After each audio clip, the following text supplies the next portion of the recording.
Gamers, have you ever been playing a brand new, recently released video game and thought, wow, this is really good, I sure can't wait to see what the studio can do next, and then not even a month after the game came out, you get hit with... Yeah, this is exactly what happened to me and Luna Abyss. And you might be saying, Joseph, I've never heard of Luna Abyss. This is a video game? And yeah, and it was pretty good, but it only sold maybe like 1,000 copies. And also, it was on Xbox Game Pass. But I hear you asking, what is Luna Abyss exactly? Luna Abyss is a bullet hell first-person shooter that released on May 21st, 2026. It was made by Quali Labs, a 9-person studio from what I can find, under Quali Limited. Quali Limited is a publisher that seems to specialize in mobile games, but also some PC games that you might even recognize, like Don't Stop Girly Pop or The Precinct.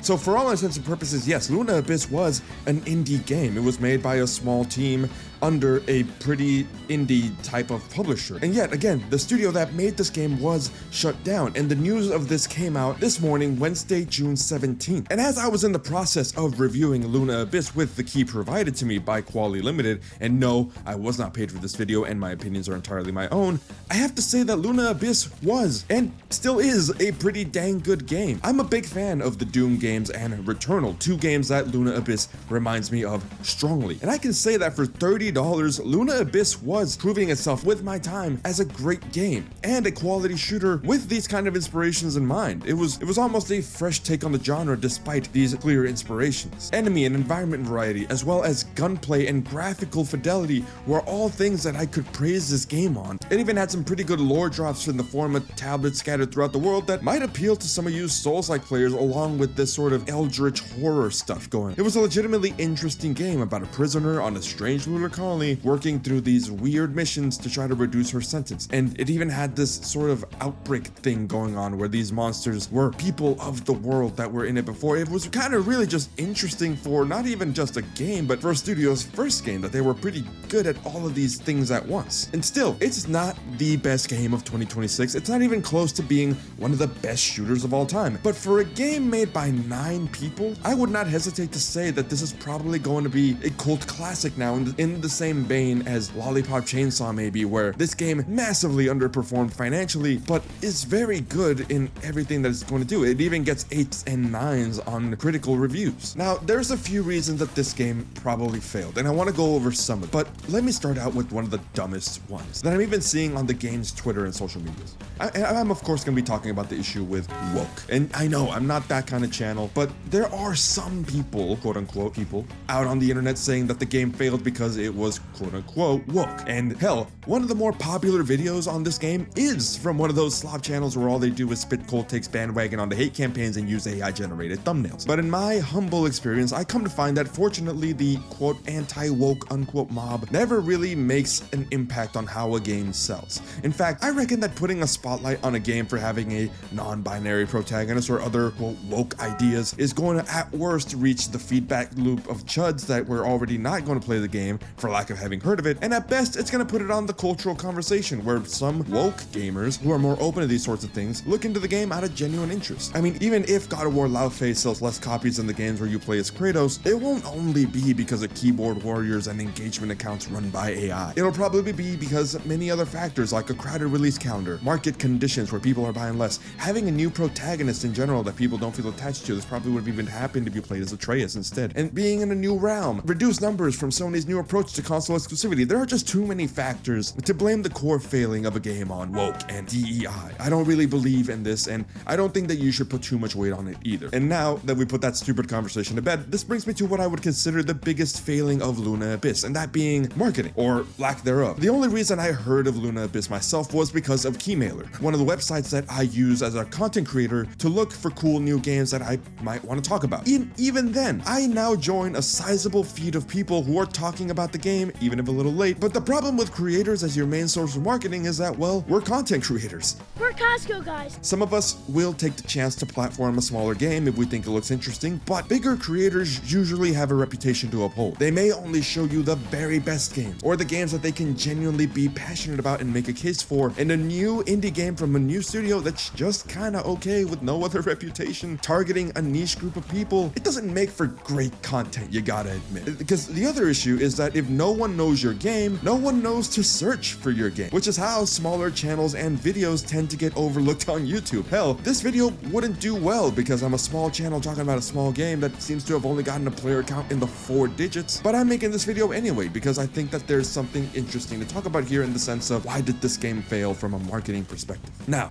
I want to take 2 games that I reviewed where the videos have kind of done well. Motor Slice was a game that had a very popular social media campaign. It reached millions of views on TikTok, and I had friends where even if they've never really put that game on their radar, they had seen the reels and the shorts and the TikToks where they immediately recognized the game on visuals alone. And that is a sort of success that does go somewhere. And the fact that I am very much in the YouTube gaming creator space and barely saw as much of a mention of Luna Abyss is kind of worrying. And the fact too that if you go on Quali Limited's site, they do have Luna Abyss as their little home spread video background, but they don't really mention it anywhere. You go to My Games, you go to the games they don't even have a spotlight on Luna Abyss. It's just kind of an afterthought, and instead they spotlight their other games that they've published. Now, bad marketing aside where you're not really seeing much of the game, there's also the fact that there's not really much of a room for your game to get natural engagement. Sometimes games don't have particularly great marketing and still do well by word of mouth that can snowball if your game is legitimately great, which I think Luna Abyss is, by the way. But think about games like Balatro. Balatro didn't really have this marketing campaign. It just kind of went out, and some people, some creators played the demo early, and it then traveled by word of mouth. And it was kind of only then that a publisher, PlayStack, came along and picked it up and then offered to do some of this more marketing type stuff like shorts and sponsored streams and the whole thing. But the other issue with all of this, even if you do have some sort of good marketing, is release calendars. Because timing a game release is tricky. We all know about really bad examples, like when every indie game was trying to wait for a date for Silksong to drop, only for it to then randomly drop and kind of blow everyone else out of the water, which some people consider, for lack of a better word, a dick move. This year is particularly difficult, obviously because it's the year that GTA 6 is coming out. And I'm not saying that this game is going to compete with GTA 6, and GTA 6 is still a long way away. We have to consider the other games coming out this year, and those games wanting to not compete with GTA 6 themselves. A lot of games came out in February and March. That's Resident Evil Requiem, your Pocopias, your Crimson Deserts, and that's already a pretty stacked year, not gonna lie. And then this came out in May. We had such huge games in May, and a lot that people were waiting for a very long time. You have Forza Horizon 6, which is the last Forza game since like the pandemic. You have 007 First Light, which has been teased for years at this point and finally came out. Lego Batman, who a lot of people were very nostalgic for. April and May were also huge months for indie games. Hell, you had Mouse PI, Replaced, Incombini, Motor Slice,